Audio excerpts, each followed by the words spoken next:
नमस्कार, हिमाचल समाचार में आपका स्वागत है। आज के मुख्य समाचार। व्यापार में सुगमता के लिए प्रदेश में स्थापित होगा निवेश ब्यूरो। मुख्यमंत्री ने रामनवमी पर प्रदेशवासियों को दी बधाई। मुख्यमंत्री से जेबीटी प्रशिक्षुओं के प्रतिनिधिमंडल ने भेंट की।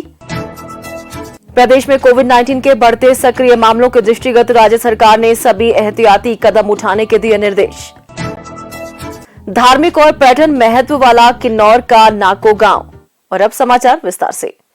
मुख्यमंत्री ठाकुर सुखविंदर सिंह सुक्खू ने कहा है कि राज्य सरकार निवेशकों को एकल छत सुविधा तंत्र के माध्यम से व्यापार में सुगमता और अपेक्षित अनुमोदन प्राप्त करने में विलंब को कम करने के लिए प्रदेश में निवेश ब्यूरो की स्थापना कर रही है। मुख्यमंत्री ने कहा कि निवेश ब्यूरो पुरानी एकल खिड़की प्रणाली के स्थान पर कार्य करेगा और इसे निवेश प्रस्तावों को स्वीकृतियां प्रदान करने की शक्तियां होंगी।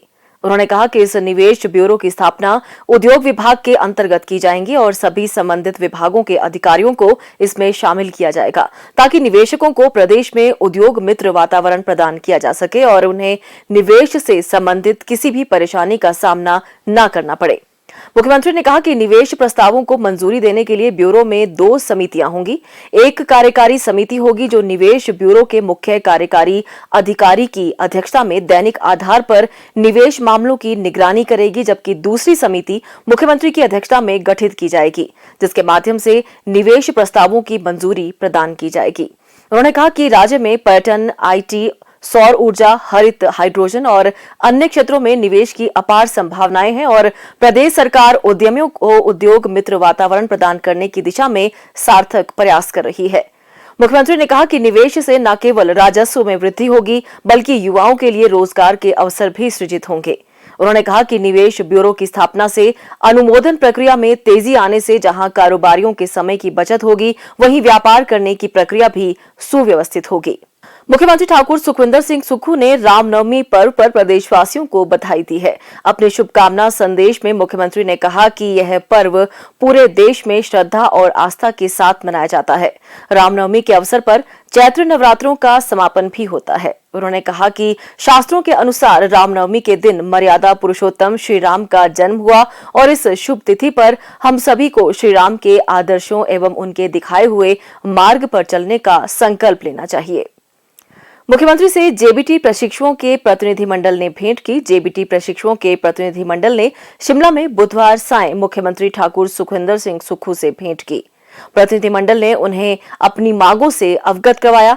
मुख्यमंत्री ने उनकी उचित मांगों पर सहानुभूतिपूर्वक विचार करने का आश्वासन दिया। मुख्यमंत्री ठाकुर सुखविंदर सिंह सुक्खू ने कहा है कि प्रदेश में कोविड-19 के सक्रिय मामले बढ़ रहे हैं, जिसके दृष्टिगत राज्य सरकार सभी एहतियाती कदम उठा रही है। उन्होंने स्वास्थ्य सचिव को राज्य में कोविड-19 की समग्र स्थिति पर विस्तृत रिपोर्ट प्रस्तुत करने को कहा तथा अधिकारियों को आवश्यक कदम उठाने व सतर्क रहने के निर्देश दिए हैं। पिछले कुछ समय से कोविड के एक्टिव केसों में बढ़ोतरी होती जा रही है। हमने सभी अधिकारियों को ये कहा है कि इसकी सेंसिटिविटी को देखते हुए प्रिकॉशंस मेजर्स अपनाने चाहिए और मेरा और भी सबसे अनुरोध रहेगा कि हमें थोड़ा प्रिकॉशनरी मेजर्स अपनाने चाहिए, क्योंकि यहाँ कोविड के केस बढ़ते जा रहे हैं। लेकिन ऐसी कोई डरने वाली बात नहीं है, सभी स्थिति नियंत्रण में है और इस दृष्टि से आने वाले समय में कि हम सब लोगों को मास्क भी लगाना चाहिए और अभी जो स्थिति है वो नियंत्रण में। मेरा ये मानना है कि अभी कोई घबराने की बात नहीं है, लेकिन प्रिकॉशंस की सावधानी बरतने की जरूरत है। मैं सभी से अनुरोध भी करूँगा कि अब हमें सबको सावधानी बरतनी है, क्योंकि केसेस ये नहीं सोचना होता कि इसमें कोई ज़्यादा बड़ा वायरस ज़्यादा स्ट्रॉन्ग नहीं है, लेकिन ये सोचना होता है कि हमें सावधानी बरतनी चाहिए और हम इसमें सावधानी बरत रहे हैं और नज़र भी पूरी स्थिति पर रखे हुए हैं। जिला किन्नौर के मुख्यालय रिकांगपिओ से लगभग 100 किलोमीटर दूरी पर पूह उपमंडल के तहत नाको गांव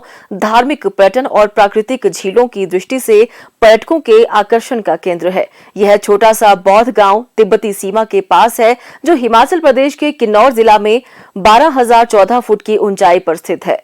सर्दियों में नाको झील पूरी तरह से जम जाती है तथा भारी बर्फबारी के दौरान इस झील का दौरा न करने की सलाह दी जाती है। नाको झील की यात्रा अप्रैल-अक्टूबर में तथा नौकायन के लिए सितंबर सबसे उपयुक्त महीना माना जाता है। माना जाता है कि यहाँ स्थित गोम्पा का निर्माण रत्नभद्र द्वारा 10वीं शताब्दी में किया गया था। गोम्पा में गुरु पदम संभव के चरण चिन्ह तथा छोटी शिला पर क्षेत्र के रक्षक देव परग्यूल के हस्त चिन्ह अंकित हैं। लोक मान्यता के अनुसार इस गोम्पा का निर्माण रत्नभद्र द्वारा एक ही रात में किया गया था, जिसके निर्माण में चींटियों द्वारा भी सहयोग किया गया था। इसी प्रकार यहाँ के रक्षक देव परग्यूल द्वारा एक ही रात में परग्यूल पहाड़ियों से नाकों में पानी पहुंचाया था। रत्नभद्र को ही किन्नौर में बौद्ध धर्म लाने का अग्रदूत भी माना जाता है। नाकों के इस पूरे बौद्ध बिहार के अधिकतर भित्ति चित्र की रेखाएं स्वर्णिम है। बौद्ध बिहार के चौथे कक्ष के ठीक बाहर भगवान बुद्ध का प्रतीक एक प्राचीन स्तूप भी यहाँ मूल रूप में विद्यमान है। यहाँ एक बड़ी शिला पर गुरु पदम संभव की मिट्टी की एक प्रतिमा भी स्थापित है।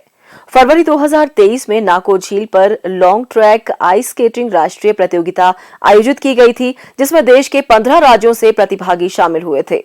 इस प्रतियोगिता की खास बात यह थी कि पूरे विश्व में पहले 12,000 फीट की ऊंचाई पर लॉन्ग ट्रैक आइस स्केटिंग की प्रतियोगिता आयोजित नहीं करवाई गई थी, जिसके लिए नाको का नाम अब इंटरनेशनल बुक ऑफ रिकॉर्ड में दर्ज किया गया है। हिमाचल समाचार देखने के लिए सब्सक्राइब करें YouTube channel information and public relations department HP। Follow करें ट्विटर @DPRHP। लाइक करें Facebook page information and public relations department Himachal Pradesh. Visit करें वेबसाइट www.himachalpr.gov.in। इस अंक में इतना ही। कल फिर होगी मुलाकात। दीजिए इजाजत। नमस्कार।